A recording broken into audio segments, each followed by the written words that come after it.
ওম শান্তি। আজ 6 সেপ্টেম্বর 2024 বাবার অমূল্য মধুর প্রাতমূল্যি শুনব। আজকের মুরলিতে বাবা বলেন, মিঠে মিঠে বাচ্চে, তোমাদের এই পড়াশোনা হলো সোর্স অফ ইনকাম। এই পড়াশোনার দ্বারা 21 জন্মের উপার্জনের ব্যবস্থা হয়ে যায়। আজকের মুরলির প্রশ্ন, মুক্তিধামে যাওয়া কি লাভের না ক্ষতির? উত্তর, ভক্তদের জন্য এও অর্জন, কারণ অর্ধকল্প শান্তি শান্তি বলে প্রার্থনা করে এসেছে।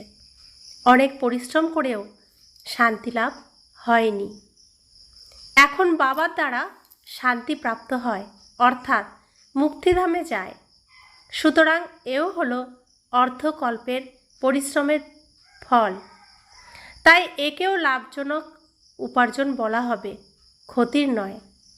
তোমরা বাচ্চারা জীবন মুক্তিতে যাওয়ার জন্য পুরুষার্থ করো। তোমাদের বুদ্ধিতে এখন সম্পূর্ণ বিশ্বের হিস্ট্রি জিওগ্রাফি নাচছে। ওম শান্তি। মিষ্টি মিষ্টি আত্মারূপী বাচ্চাদের আত্মিক পিতা এই কথা তো বুঝিয়েছেন যে আত্মা সব কিছু বুঝতে পারে। এই সময় বাচ্চারা তোমাদের আত্মিক পিতা আত্মাদের দুনিয়ায় নিয়ে যান। সেই দুনিয়াকে বলা হয় আধ্যাত্মিক, রুহানি, দৈবী দুনিয়া। একে বলা হয় দৈহিক দুনিয়া, মানুষের দুনিয়া। বাচ্চারা বুঝতে পারে যে রুহানি দৈবী দুনিয়া ছিল, সেটা ছিল দৈবী মানুষের পবিত্র দুনিয়া। এখন মানুষ অপবিত্র হয়েছে, তাই সেই দেবতাদের গায়ন পূজন করে। এই স্মৃতি রয়েছে যে অবশ্যই প্রথমে সৃষ্টিরূপী বৃক্ষে একটি ধর্ম ছিল। বিরাট রূপে বৃক্ষের বিষয়ে বোঝাতে হবে। এই বৃক্ষের বীজ রূপ রয়েছে উপরে। বৃক্ষের বীজ হলেন বাবা। সুতরাং যেমন বীজ তেমনই ফল, অর্থাৎ পাতা ইত্যাদি বের হয়। এও ওয়ান্ডার, তাই না? কত সূক্ষ্ম জিনিস কত ফল দেয়, কত রূপ পরিবর্তন হয়। এই মনুষ্য সৃষ্টিরূপী বৃক্ষের কথা কেউ জানে না। একেই বলা হয় কল্পবৃক্ষ। এই বৃক্ষের বর্ণনা একমাত্র গীতায় রয়েছে। সবাই জানে গীতা হলো নম্বর 1 ধর্মশাস্ত্র। শাস্ত্র নম্বর অনুযায়ী হয়, তাই না? কিভাবে নম্বর অনুযায়ী ধর্ম স্থাপন হয় সে কথাও শুধুমাত্র তোমরাই বোঝো। অন্য আর কারো বুদ্ধিতে এই জ্ঞান নেই।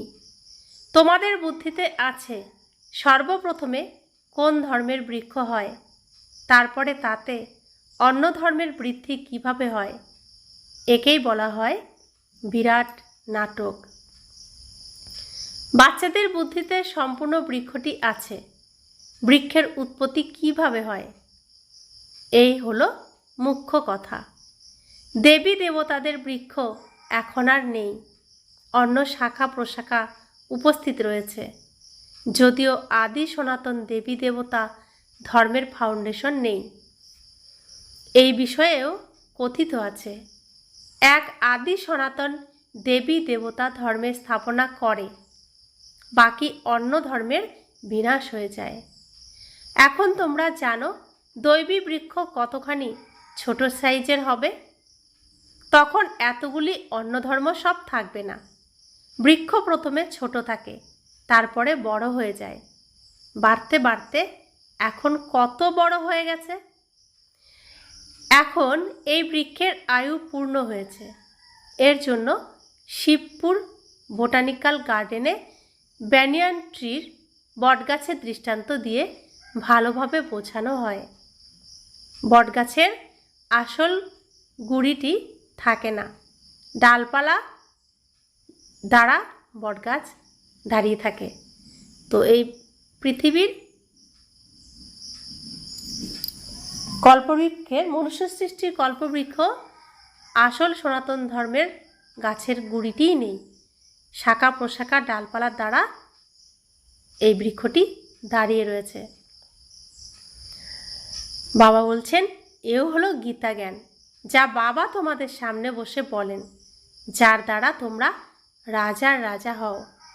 তারপরে ভক্তিমার্গে এই গীতাশাস্ত্র ইত্যাদি তৈরি হবে। এইরূপ অনাদি ড্রামা নির্ধারিত রয়েছে, তবুও এমনই হবে। পরে যে ধর্মগুলি স্থাপন হবে তাদের নিজস্ব শাস্ত্র থাকবে। শিখ ধর্মের নিজের শাস্ত্র, খ্রিস্টান ও বৌদ্ধদের নিজের নিজের শাস্ত্র থাকবে। এখন তোমাদের বুদ্ধিতে বিশ্বের হিস্ট্রি, জিওগ্রাফি নাচছে, বুদ্ধি জ্ঞান ডান্স করছে। তোমরা সম্পূর্ণ বৃক্ষকে জেনেছ, কিভাবে ধর্মের আগমন হয়, কিভাবে বৃদ্ধি হয়, তারপরে আমাদের একটি ধর্ম স্থাপন হয়, বাকিগুলি শেষ হয়, গাওয়া হয়। জ্ঞান সূর্য প্রকট হলো, হবে অজ্ঞান তিমির বিনাশ। তো যখন আলো আসবে তখন অন্ধকার দূর হয়ে যাবে। তো যখন জ্ঞান সূর্য প্রকট হলো, তো তখন অজ্ঞান অন্ধকার তিমির বিনাশ হয়ে গেল।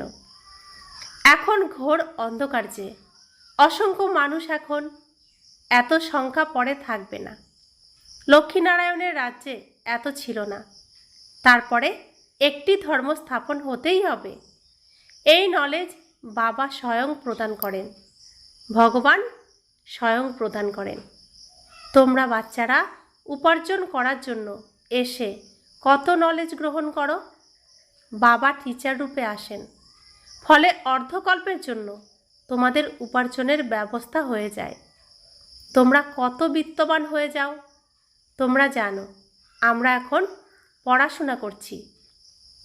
এ হলো অবিনাশী জ্ঞানরত্নের পড়াশোনা। ভক্তিকে অবিনাশী জ্ঞানরত্ন বলা হবে না। ভক্তিতে মানুষ যা কিছু পড়ে তাতে ক্ষতিই হয়, রত্ন তৈরি হয় না। জ্ঞানরত্নের সাগর একমাত্র বাবাকেই বলা হয়, বাকি সব হলো ভক্তি। ভক্তিতে কোনো মুখ্য উদ্দেশ্য নেই, উপার্জন হয় না। উপার্জনের জন্য তো স্কুলে পড়াশোনা করে। তখন ভক্তি করার জন্য গুরুর কাছে যায়। কেউ যৌবনে গুরুর কাছে দীক্ষা নেয়, কেউ বৃদ্ধ বয়সে দীক্ষা নেয়, কেউ শৈশবে সন্ন্যাস নেয়। কুম্ভ মেলায় অসংখ্য মানুষ আছে। সত্যযুগে এসব কিছু হবে না। বাচ্চারা, তোমাদের স্মরণে সব কথা এসে গেছে। রচয়িতা এবং রচনার আদি মধ্য অন্তকে তোমরা জেনে গেছো। তারা তো কল্পের আয়ু বাড়িয়ে দিয়েছে, ঈশ্বরকে সর্বব্যাপী বলে দিয়েছে। জ্ঞানের কথা জানা নেই। তো দ্বাপর যুগে শাস্ত্র রচিত হয়েছে, সেই সময় বলা হয়েছিল কলিযুগ ছোট বাচ্চা। তো দ্বাপর যুগ শেষ হয়ে কলিযুগের অন্তিম সময় চলে এসেছে, তবুও শাস্ত্র পড়ে তারা সেই একই কথাই বলে যে এখনও 1,00,000 বছর বাকি আছে। তবু এখন তো বলা হয় 40,000 বছর এখনও বাকি আছে। কিন্তু সময় যে অতিবাহিত হয়েছে সেই কথা কারোরই স্মরণে নেই। আমার যে ঠাকুরদাদা, আমার বাবার বাবা, তিনিও বলেছেন 40,000 বছর বাকি, তার বাবাও বলেছেন 40,000 বছর বাকি, আমার লৌকিক পিতাও বলেছেন 40,000 বছর বাকি, অন্যান্যরাও বলছেন যে 40,000 বছর বাকি। তো প্রত্যেক দিন তো একদিন একদিন করে দিনটা অতিবাহিত হয়ে গেছে। তাহলে এরা যে প্রত্যেকেই বললেন 40,000 বছর বাকি, তো সেটা কি কমবে না? আমরা শাস্ত্র পড়ে তাই বলে দিই, হিসাব না করে। বাবা বলছেন ঈশ্বরকে সর্বব্যাপী বলে দিয়েছে, কল্পের আয়ু বাড়িয়ে দিয়েছে, ঈশ্বরকে সর্বব্যাপী বলে দিয়েছে। জ্ঞানের কথা জানা নেই। বাবা এসে অন্ধকার নিদ্রা থেকে সজাগ করেন।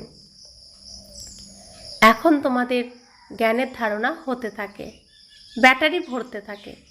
জ্ঞানের দ্বারা উপার্জন হয়, ভক্তির দ্বারা হয় ক্ষতি। টাইম অনুযায়ী যখন ক্ষতি হওয়ার সময় পূর্ণ হয় তখন বাবা আবার উপার্জন করাতে আসেন। মুক্তিতে যাওয়া এও হলো উপার্জন। শান্তি তো সবাই চায়। শান্তিদেব বললে বুদ্ধি বাবার দিকে চলে যায়। বলা হয় বিশ্বে শান্তি হোক, কিন্তু শান্তি হবে কিভাবে তা কেউ জানে না। শান্তিধাম সুখধাম হলো আলাদা, সে কথাও জানে না। যে 1 নম্বরে আছেন তিনিও কিছু জানতেন না। যিনি ব্রহ্মা বাবা, যিনি কৃষ্ণ হবেন, তিনিও কিছু জানতেন না। এখন তোমাদের সম্পূর্ণ জ্ঞান আছে। তিনিও ভগবানের কাছে পড়াশোনা করে সম্পূর্ণ জ্ঞান অর্জন করেছেন। তো এখন আমরাও সম্পূর্ণ জ্ঞান অর্জন করছি। বাবা বলছেন তোমরা জানো আমরা এই কর্মক্ষেত্রে কর্মের পার্ট প্লে করতে এসেছি। কোথা থেকে এসেছি? ব্রহ্মলোক থেকে, নিরাকারী দুনিয়া থেকে এসেছি এই সাকারী দুনিয়ায় পার্ট প্লে করতে। আমরা আত্মারা অন্য স্থানে বাস করি। এখানে এই 5 তত্ত্বের শরীর থাকে। শরীর আছে বলেই তো আমরা কথা বলতে পারি। আমরা হলাম চৈতন্য পাঠধারী। তোমরা এখন বলবে না যে এই ড্রামার আদি মধ্য অন্তকে আমরা জানি না। প্রথমে জানতে না, নিজের পিতাকে, নিজের নিবাসকে, নিজের রূপকে যথার্থ রীতিতে জানতে না। এখন জানো আত্মা কিভাবে পার্ট প্লে করে। স্মৃতিতে আছে, প্রথমে স্মৃতি ছিল না। তোমরা জানো যে সত্য পিতাই সত্য কথা শোনান, যার ফলে আমরা সত্য খণ্ডের মালিক হই। সত্যের উপরেও সুখমণিতে গ্রন্থ সাহেবের মনে শান্তি আর আনন্দ প্রদানকারী কিছু পদ আছে। সত্য বলা হয় সত্য খণ্ডকে। দেবতারা সবাই সত্যবাদী হয়। সত্যের শিক্ষা প্রদান করেন বাবা। তার মহিমা দেখো কতখানি। প্রচলিত মহিমা গীতিগুলি তোমাদের কাজে লাগে। শিব বাবার মহিমা বর্ণনা করে। তিনি বৃক্ষের আদি মধ্য অন্তের কথা জানেন। সত্য জ্ঞান বাবা বলে দেন। ফলে তোমরা বাচ্চারা সত্যনিষ্ঠ হয়ে যাও। সত্যখণ্ডও তৈরি হয়ে যায়। ভারত সত্যখণ্ড ছিল। নম্বর 1 উঁচু থেকে উঁচু তীর্থস্থলও হলো ভারত। কারণ সকলের সদ্গতি দাতা পিতা ভারতেই আসেন। এক ধর্মের স্থাপনা হয়, বাকি ধর্মের বিনাশ হয়। বাবা বুঝিয়েছেন সূক্ষ্ম পতনে কিছুই নেই। এইসব সাক্ষাৎকার হয়। ভক্তিমার্গেও সাক্ষাৎকার হয়। সাক্ষাৎকার না হলে এই মন্দির ইত্যাদি কিভাবে তৈরি হয়েছে? পূজা কেন হতো? সাক্ষাৎকার করে। অনুভব করে তারা চৈতন্য ছিলেন। বাবা বোঝান ভক্তিমার্গে যা মন্দির ইত্যাদি তৈরি হয়ে আছে, যা তোমরা দেখেছ, সেসব রিপিট হবে। চক্র পরিক্রমা করতেই থাকে। জ্ঞান ও ভক্তির খেলা নির্দিষ্ট আছে। সর্বদা বলা হয় জ্ঞান, ভক্তি, বৈরাগ্য। প্রথমে জ্ঞান, তারপরে ভক্তি, তারপরে বৈরাগ্য। সঙ্গম যুগে বৈরাগ্য, বৈরাগ্যের পরে জ্ঞান প্রাপ্তি, জ্ঞানের প্রাপ্তি সত্যযুগ, ত্রেতাযুগ। দ্বাপর যুগ, কলিযুগ ভক্তি, আবার সঙ্গম যুগে বৈরাগ্য, আবার জ্ঞান, আবার ভক্তি। তো এই চক্র ঘুরতেই থাকে। কিন্তু ডিটেল কিছু জানে না। বাবা বসে বোঝান জ্ঞান হলো দিন, ভক্তি হলো রাত, বৈরাগ্য হয় রাতের। তারপরে দিনেরও হয়। ভক্তিতে আছে দুঃখ, তার প্রতি বৈরাগ্য। সুখের প্রতি তো বৈরাগ্য, তা তো বলবে না। সন্ন্যাস ইত্যাদি দুঃখের কারণে নেওয়া হয়। তারা বোঝে পবিত্রতায় সুখ আছে, তাই স্ত্রীকে ত্যাগ করে চলে যায়। আজকাল তো মানবের হাতে অনেক ধন এসে গেছে। সম্পত্তি ছাড়া সুখের প্রাপ্তি নেই। মায়া আক্রমণ করে জঙ্গল থেকে শহরে নিয়ে আসে। যারা সন্ন্যাস হয়ে জঙ্গলে চলে গিয়েছিল তারা আবার শহরে এসে তাদের আশ্রম স্থাপন করে।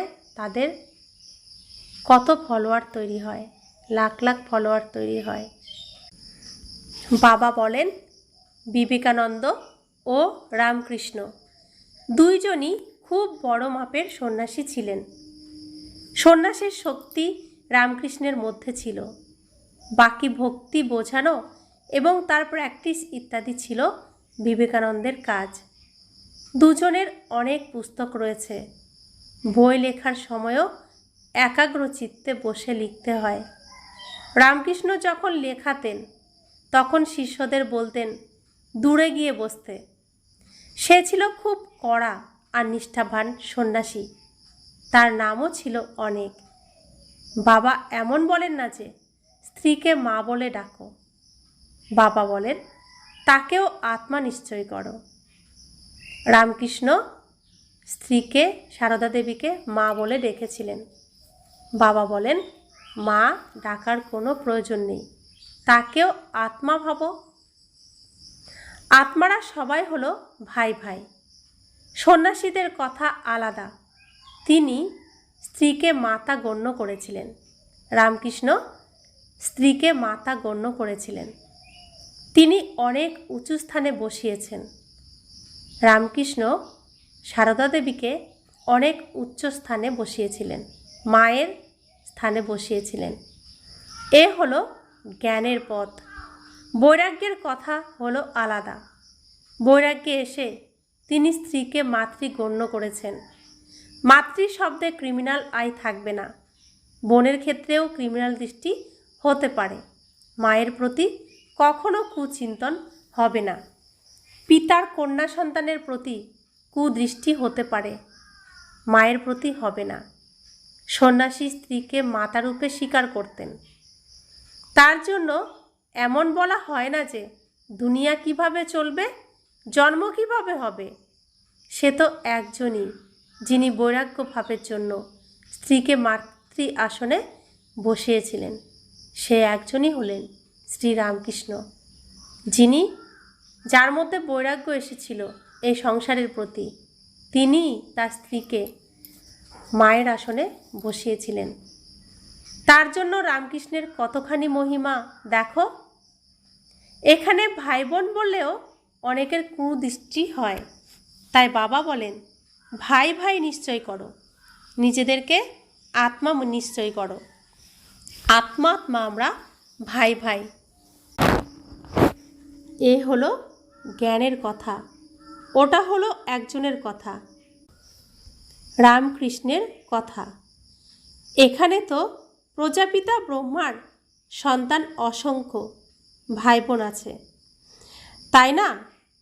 তো এখানে প্রজাপিতা ব্রহ্মার সন্তান আমরা সবাই ভাই বোন। কত অসংখ্য ভাই বোন আছি আমরা। বাবা বসে সব কথা বোঝান। ইনিও তো শাস্ত্র ইত্যাদি পড়েছেন। ব্রহ্মা বাবাও শাস্ত্র ইত্যাদি পড়েছেন। ওই নিবৃত্তি মার্গের ধর্ম, সন্ন্যাস ধর্ম হলো একেবারেই আলাদা, শুধুমাত্র পুরুষদের জন্য। সেটা হলো দৈহিক জগতের বৈরাগ্যবৃত্তি। তোমাদের হলো সম্পূর্ণ অসীম জাগতিক বৈরাগ্য। সঙ্গমে বাবা এসে তোমাদের অসীম জগতের কথা বুঝিয়ে দেন। এখন এই পুরানো দুনিয়ার উদ্দেশ্যে বৈরাগ্য করতে হবে। এ হলো অত্যন্ত পতিত ছি ছি দুনিয়া।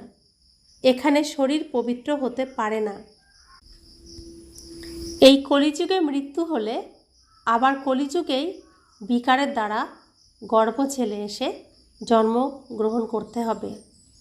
তাই এখানে পবিত্র শরীর হতে পারে না। এখন তো এই নাটকটার শেষ সময়, তো শেষে যে ড্রেস পাবো সেই ড্রেস তো পুরনো ড্রেস। আবার নতুন সিনেমা শুরু হবে, সেখানে নতুন পোশাক পাবো, অর্থাৎ নতুন শরীর পাবো। তাই বাবা বলছেন আত্মার নতুন শরীর প্রাপ্তি সত্যযুগেই হতে পারে। যদিও আত্মা এখানে পবিত্র হয়, কিন্তু শরীর তবুও অপবিত্র থাকে যতক্ষণ না কর্মাতীত অবস্থা হবে। সোনায় খাদ মেশানো হয়, তো গহনাগুলিও খাদ মিশ্রিত তৈরি হয়। খাদ বেরিয়ে গেলে গহনাও হবে খাঁটি।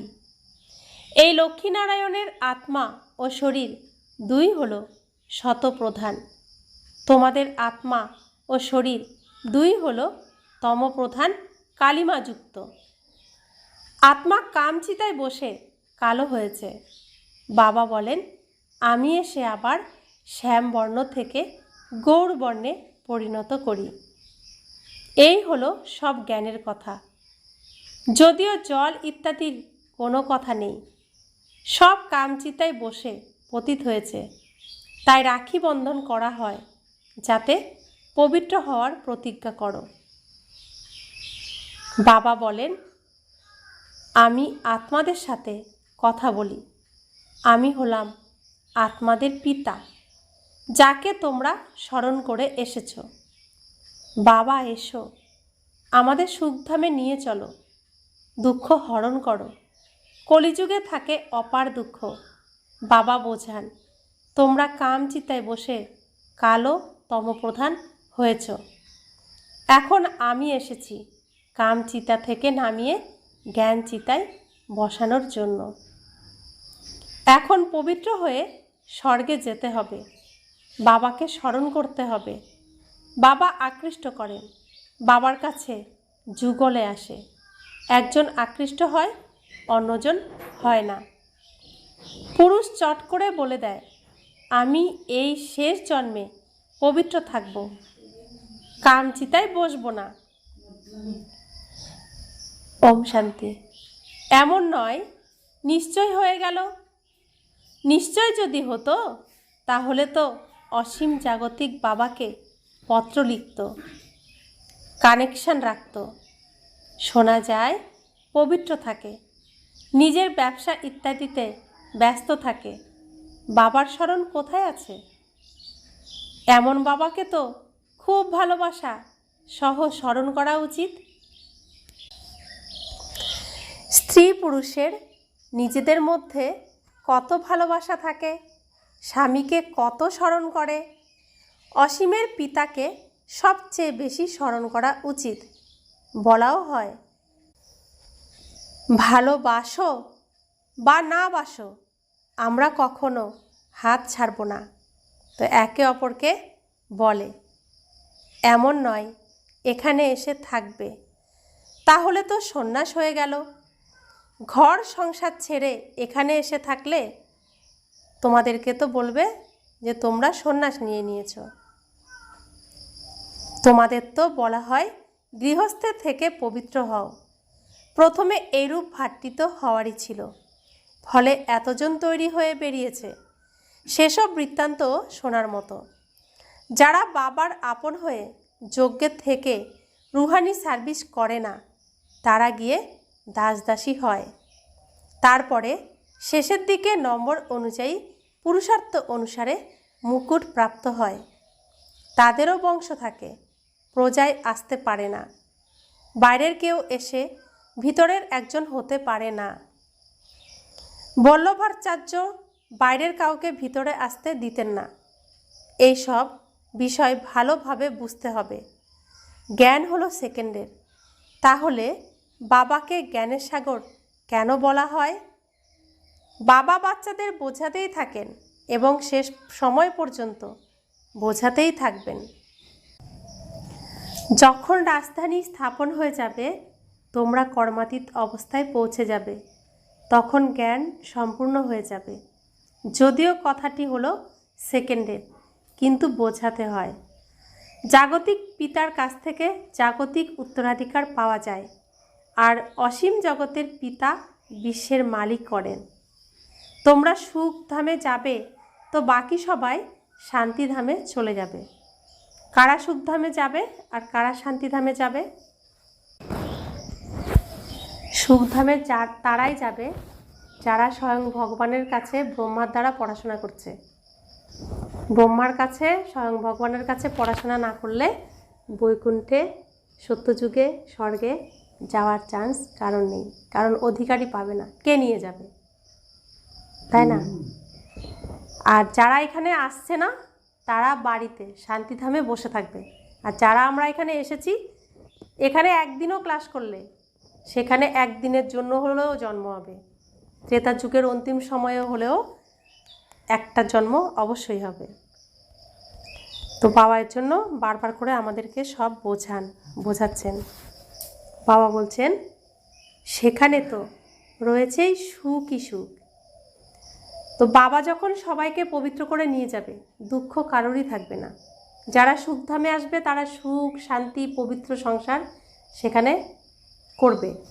আর বাকিরা যারা এখানে রিহার্সাল করছে না, ওই রিহার্সাল তো কেউ করছে না দেবী দেবতা হওয়ার, তো তারা কি করবে? তারা বাড়িতে চুপচাপ শান্ত হয়ে বসে থাকবে, আত্মারূপে পরমধামে শান্তিধামে নিজের বাড়িতে চুপচাপ বসে থাকবে। তো যেরকম মতি যেরকমভাবে সে যেই স্থিতিতে গেছে, সেই স্থিতির সময় যখন আসবে এই স্টেজে, তখন সে আবার এসে জন্মগ্রহণ করবে। তাই জন্য বাবা বলেন যেমন মতি তেমন গতি। আমার মৃত্যুর সময়, অর্থাৎ আমি যখন শরীর ছাড়ব, আমার তখন স্মরণে যা থাকবে, সেই স্থিতি যা থাকবে, সেই অনুযায়ী আমার এখানে জন্ম হবে স্টেজে। আর ওই সিন যখন আসবে সেই সময় তো আবার আমি আসবো অভিনয়ের জন্য। তো আমরা এখন এখানে দেবতা হওয়ার জন্য প্র্যাকটিস করছি, রিহার্সাল করছি। তাই যারা রিহার্সাল করছে তারাই তো দেবী দেবতার সিনের সেই জায়গায় যেতে পারবে না, তা না হলে তো যেতে পারবে না। তো বাবা এর জন্য বারবার আমাদেরকে বোঝাচ্ছেন। বাবা এসেছেন আত্মাদের আমন্ত্রণে। আমরা নতুন দুনিয়ার মালিক হচ্ছি রাজযোগের পড়াশোনার দ্বারা। তো আমরাই ডেকেছি দুঃখ থেকে মুক্ত করো, হে ভগবান আমাকে উদ্ধার করো। তো তিনি আমাদের উদ্ধার করতে এসেছেন দুঃখের থেকে। তো তিনি সুখ দিতে এসেছেন। এখন যখন তিনি সুখ পাওয়ার রাস্তা বলে দিচ্ছেন, এইভাবে সুখ পেতে পারো, সেটা আবার করতে কেউ রাজি নয়, সেটা মানতেও কেউ রাজি নয়। তো বাবা বলছেন রাজা হওয়ার যোগ আমি শেখাচ্ছি রাজযোগের পড়াশোনার দ্বারা। তোমরা শেখো আর রাজা হয়ে যাও, উপযুক্ত হয়ে যাও। अच्छा, मीठे मीठे सिखिला दे बच्चों प्रति माता पिता बाप दादा का याद प्यार और गुड मॉर्निंग। रूहानी बाप की रूहानी बच्चों को नमस्ते। हम रूहानी बच्चों की रूहानी माता पिता बाप दादा को याद प्यार, गुड मॉर्निंग और नमस्ते नमस्ते नमस्ते। शुक्रिया बाबा, शुक्रिया बाबा, शुक्रिया।